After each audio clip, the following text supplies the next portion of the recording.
Shane Gillis proved there are no rules at ESPN anymore. Bomani Jones, former ESPNer Bomani Jones said Shane Gillis' opening monologue at the 2025 ESPYs is proof that the worldwide leader has tossed the rulebook out the window. During Monday's installment of his podcast, The Right Time, Jones, who was a writer and on-air personality at ESPN from 2004 to 2023, explained that the network doesn't care to talk about stuff that matters, because they can't control what Pat McAfee does on his daily program. Shane Gillis did not hit all of his jokes out of the park, but he hit a couple of them to the moon, Jones said as he recalled some of the comedian's lewd jokes about Jeffrey Epstein, President Donald Trump and Caitlin Clark. Gillis was the host of this year's ESPY Awards, which took place at the Dolby Theater in Los Angeles last week in front of a star-studded audience. I was like, I can't believe this is happening. There are officially no more rules at that place, Jones said. I worked with for and in various capacities at ESPN for about 20 years. I've known what you can and can't get away with. I've been there for the ebbs and flows of the things that you can do, whether it be on digital or whatever it is. I've seen all the changes. This is wild. There are officially no rules as long as you're talking about stuff that doesn't really matter. Because talking about stuff that matters, there is less of that. They've concluded that people don't want that, okay? And then they can't control anything that anybody does because you can't control what McAfee does.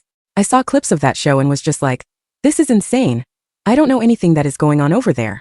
ESPN always knew Gillis' comedic stylings weren't going to be for everyone, but there were no worries about the Tires star, who has worked with the network on its College Game Day show. The Post learned last week. ESPN declined to comment. Gillis certainly pushed the envelope at the ESPYs. The actor faced some scrutiny for his jokes, which took aim at new Steelers quarterback Aaron Rodgers and O.J. Simpson. Jones said he was surprised because the ESPN that he knew was much more strict when it came to what you can and can't get away with. McAfee joined ESPN in September 2023, when he took his namesake daily talk show from FanDuel to daytime television for a lucrative payday. The former NFL punter appeared at the 2025 ESPYs to honor Lee Corso, whose last show as a full-time cast member of College Game Day is August 30th in Columbus, Ohio. McAfee and fellow castmates Kirk Herbstreit and Desmond Howard took the stage to share remarks of how Corso has impacted their broadcast careers. The McAfee era at ESPN ushered in a new way of doing things, such as the host cursing on the mic and complaining about higher-ups at the company. In January 2024, McAfee made headlines for calling then ESPN Executive Senior Vice President of Studio and Event Production, Norby Williamson, a rat, and accusing Williamson of sabotaging his show.